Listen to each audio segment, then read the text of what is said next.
Hello friends, welcome back to my channel. I hope आपको मेरे videos पसंद आ रहे हैं। और अब हम पढ़ेंगे सेक्शन 18। प्रीवियस वीडियो में हमने सेक्शन 17 फ्रॉड तक कंप्लीट कर लिया था और अब हम उसके आगे पढ़ेंगे सेक्शन 18 मिस रिप्रेजेंटेशन। सो अगर हम इसको सेक्शन 17 से कंपेयर करें तो सेक्शन 17 में फ्रॉड में जो इंटेंट होता है वो क्लियर होता है। सामने वाले को पता होता है उसका इंटेंशन जो है वो गलत है, स्टार्टिंग से ही पता होता है। और जो मिस रिप्रेजेंटेशन होता है उसमें ऐसा नहीं होता है, इंटेंशन जो होता है वो मिसिंग होता है। तो यहाँ पर 3 बातें बताई गई हैं, ठीक है। अगर मिस रिप्रेजेंटेशन होता है तो ये तीनों एलिमेंट वहां पर होते हैं, ठीक है। अब हम इसको एक एक करके समझेंगे कि ये बोलना क्या चाहते हैं। सो पहला है अनवारंटेड असर्नेशन। यहाँ पर ये बताने की कोशिश की गई है कि जहां कोई व्यक्ति पूरे विश्वास के साथ किसी दूसरे व्यक्ति को यानी एग्रीव्ड पार्टी को कोई इतने भरोसे के साथ स्टेटमेंट देता है, सही स्टेटमेंट देता है, लेकिन एक्चुअल में वो चीज गलत होती है, लेकिन वो उसको इतने कंफर्टेबली, इतने कॉन्फिडेंटली वो बोलता है क्योंकि उसे भी नहीं पता होता है कि वो गलत बयान या गलत स्टेटमेंट दे रहा है। जैसे इसे हम एक एग्जाम्पल से समझेंगे कि सपोज ए अपनी कार जो है बी को सेल कर रहा है। ए बी को ये बता रहा है कि कार का इंजन जो है बहुत न्यू है, ब्रांड न्यू है। जब से ये कार ली गई है तब से इस कार का इंजन कभी नहीं खोला गया है और ये ओरिजिनल इंजन है, ठीक है। लेकिन ए को जो सेलर है उसको खुद को ये बात नहीं पता है कि वो इस बल पे बोल पा रहा है, इस भरोसे पे बोल पा रहा है क्योंकि उसने जिससे कार खरीदी थी उसने भी सेम चीज यही बोली थी, ठीक है। लेकिन ए को ये नहीं पता है कि उसका कार का जो पहला ऑनर है उसने ये बात झूठ बोली है। कार का इंजन जो है ओरिजिनल नहीं है, कार ओपन हो चुकी है और उसके जो पार्ट्स हैं कार के काफी ज्यादा जो है दूसरे लोकल कंपनी के हैं, ठीक है। जिस कंपनी की कार है उसके नहीं है, यानी कि कार का इंजन जो है ओरिजिनल नहीं है। लेकिन ए जो सेलर है उसको ये बात नहीं पता है और उसने इसी इंटेंशन से, अब बहुत प्योर इंटेंशन से बी को यही बातें बताई हैं और बी ने इसी विश्वास के साथ कार को खरीद लिया है, ठीक है। कल को अगर कार में कोई खराबी आती है और बी को पता चलता है कि कार का इंजन जो है ये तो ओरिजिनल नहीं है ना, और वो कोर्ट में केस करता है, तो यहाँ पर कोर्ट ये बोलेगा कि यहाँ पर फैक्ट्स का मिस रिप्रेजेंटेशन है क्योंकि जो सेलर है उसको खुद इस बात का नॉलेज नहीं था, ठीक है। तो यहाँ पर जो ये कॉन्ट्रैक्ट हो जाएगा वो वॉइडेबल हो जाएगा, ठीक है। इसकी जो लीगैलिटी है वो वॉइडेबल हो जाएगी, ठीक है। अब हमारा दूसरा टॉपिक है breach of duty without intent to deceive. Breach of duty without intent to deceive मतलब, इसको भी मैं एक एग्जाम्पल के साथ आपको समझाती हूँ। सपोज एक लाइफ इंश्योरेंस कंपनी का एजेंट है और हेल्थ इंश्योरेंस का है और उसको हेल्थ बीमा देना है किसी व्यक्ति को। कंपनी का मैनेजर उस एजेंट को ये भी बताता है कि आप जो है जो ये हेल्थ इंश्योरेंस जिन बीमारियों को कवर नहीं करता है वो भी आप सामने जिसको आप इंश्योरेंस दे रहे हैं उसे वो बात कहे। लेकिन गलती से, भूलवश, है ना, जिसमें इंटेंशन नहीं है, जो एजेंट होता है वो ये बात बताना भूल जाता है जिसने वो इंश्योरेंस पॉलिसी ली है, ठीक है। तो कल को जब क्लेम करने की बारी आती है तो वहां पर एजेंट ये कह सकता है कि ये एक मिस रिप्रेजेंटेशन है, मुझे जो कुछ क्लॉजेस थे वो मैं भूल गया, है ना, बताना भूल गया, और इस तरीके से ये जो कॉन्ट्रैक्ट होगा, है ना, वो भी वॉइडेबल हो जाएगा। ठीक है।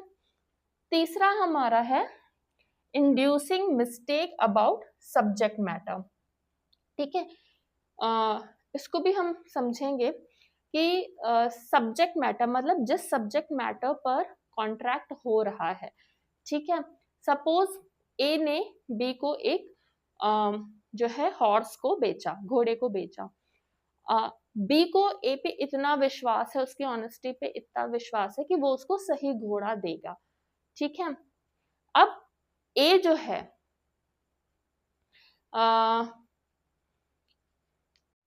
अब यहाँ तीसरा हमारा पार्ट है inducing mistake about subject matter, जहां सब्जेक्ट मैटर से रिलेटेड बातों को मिस रिप्रेजेंटेशन हुआ हो। कैसे? एग्जाम्पल के साथ समझेंगे। जैसे ए ने बी को एक हॉर्स बेचा। बी को ए की बातों पे बहुत ज्यादा विश्वास है, उसकी ऑनेस्टी पे बहुत ज्यादा विश्वास है कि जो ए है वो एक बहुत हेल्दी घोड़ा ही बी को बेचेगा। लेकिन बाद में जब घोड़ा लेने के बाद में घोड़े को कुछ इंटरनल प्रॉब्लम होने की वजह से वो बीमार पड़ जाता है और घोड़े की डेथ हो जाती है। ठीक है। अब यहाँ पर ये बात ए को भी नहीं पता होती है, जो सेलर होता है ए को भी नहीं पता होती है। तो यहाँ पर जो है सब्जेक्ट मैटर से रिलेटेड जो है मिस रिप्रेजेंटेशन हुआ है। ठीक है। इस बात का नॉलेज जो है खुद ए को भी नहीं होता है, तो यहाँ पे भी जो कॉन्ट्रैक्ट है वो वॉइडेबल हो जाएगा। ठीक है। अब हम मिस रिप्रेजेंटेशन के एसेंशियल एलिमेंट्स देखेंगे। तो यहाँ पर मिस रिप्रेजेंटेशन के 3 एसेंशियल एलिमेंट्स बताए गए हैं, जो हैं innocent intention, material fact and inducement. So, जब भी मिसरिप्रेजेंटेशन होता है वहां इनोसेंट इंटेंशन होता है, यानी जिस व्यक्ति के द्वारा मिसरिप्रेजेंटेशन हो रहा है उसको खुद को नहीं पता होता है कि वो गलत कर रहा है। ठीक है। उसका बिल्कुल भी इंटेंशन नहीं होता है। दूसरा, मटेरियल फैक्ट्स, यानी उस मिस रिप्रेजेंटेशन में, उस कॉन्ट्रैक्ट में सब्जेक्ट मैटर से रिलेटेड गलत साबित करना पड़ता है, ना कि पर्सनल ओपिनियन में हम ऐसा नहीं कह सकते हमें ऐसा लगता है कि उन्होंने हमारे साथ गलत किया। ये चीज प्रूवन होनी चाहिए कि गलत हुआ है, क्योंकि ऐसा इस डॉक्यूमेंट में है या रिकॉर्डेड फॉर्म में है, कुछ भी। ठीक है। तीसरा, इंड्यूसमेंट मतलब जिस इंटेंशन को बता करके, है ना, उसे समझ करके जरूरी है कि एग्रीव्ड पर्सन जो है, जो सामने वाला पर्सन है, वो कॉन्ट्रैक्ट में शामिल हो। यानी पहला स्टेप ये होगा कि पहला व्यक्ति जो है ए जो है वो सारी कंडीशन उस कॉन्ट्रैक्ट से रिलेटेड वो बताएगा। पीछे बैकवर्ड उसे नहीं पता है कि वो सामने वाले व्यक्ति को गलत इंफॉर्मेशन दे रहा है। ठीक है। दूसरा, ये गलत इंफॉर्मेशन जो है सब्जेक्ट मैटर पे होनी चाहिए, ना कि खुद की पर्सनल ओपिनियन होनी चाहिए। वो खुद से नहीं बोलेगा कि कोई भी जो सामान है जिस चीज को लेकर के बेचा जा रहा है कि ये ऐसा है वैसा है, उसके पास जो है डॉक्यूमेंट्री प्रूफ होंगे या कुछ भी प्रूवन होना चाहिए। ठीक है। तीसरा, इंड्यूसमेंट, और सामने वाला जो पर्सन है वो क्या हो रहा है, एग्री कर रहा है उस कॉन्ट्रैक्ट में एंटर होने के लिए। जब ये 3 शर्तें, 3 एलिमेंट्स कंप्लीट होते हैं तभी मिस रिप्रेजेंटेशन क्रिएट होता है। अब हम इसके लैंडमार्क केसेस देखेंगे। पहला केस है डेरी वर्सेस पीक। ये 1889 का केस है। इसे हमने पिछले वीडियो में ऑलरेडी एक्सप्लेन कर दिया है फ्रॉड में। इसमें हमारा जो जजमेंट था वो हमने भी समझा था कि यहाँ पर एक पार्टी का इंटेंशन बिल्कुल नहीं था सामने वाली पार्टी को धोखा देने का। ठीक है। यहाँ पर फैक्ट्स के साथ जो है मतलब इंटेंशन नहीं था, फैक्ट्स बदल चुके थे, इसलिए इसको मिसरिप्रेजेंटेशन की कैटेगरी में रखा गया था। दूसरा केस है हमारा oceanic steam navigation versus Sundardas दुर्म से 1890 का केस है। ठीक है, इसमें क्या हुआ था, फैक्ट्स कुछ इस तरीके से हैं कि एक शिप कंपनी ने अपने टेनेंट के साथ एक कॉन्ट्रैक्ट किया। ठीक है, उस कॉन्ट्रैक्ट में उन्होंने एक शिप का जो कैपेसिटी है वो 2800 टन्स बताई और उसकी एज जो थी 10 महीने पुराना वो शिप बताया। लेकिन कॉन्ट्रैक्ट करने के बाद जब जांच हुई तो जो शिप की कैपेसिटी है वो 3000 टन निकली और एज थोड़ी ज्यादा निकली। ठीक है, जो शिप ऑनर था, जब उसने कॉन्ट्रैक्ट किया और जो उसने सारे उसको कैरेक्टर्स बताए शिप के, वो उसे खुद भी अपने पूरे भरोसे पे बताए, उसका कोई भी इंटेंशन नहीं था कि वो टेनेंट को धोखा दे या उसके साथ फैक्ट्स उसको गलत बताए। तो कोर्ट ने भी इसी बात पर कि डेटा की भूल है ना, जो डेटा था कि 28 टन्स की जगह 300 टन्स निकला और जो एज थी वो कुछ महीने और ज्यादा पुरानी निकली, डेटा की भूल इतनी बड़ी नहीं थी, इसलिए इसे फ्रॉड की कैटेगरी में नहीं रखेंगे, इसे हम मिसरिप्रेजेंटेशन की कैटेगरी में रखेंगे।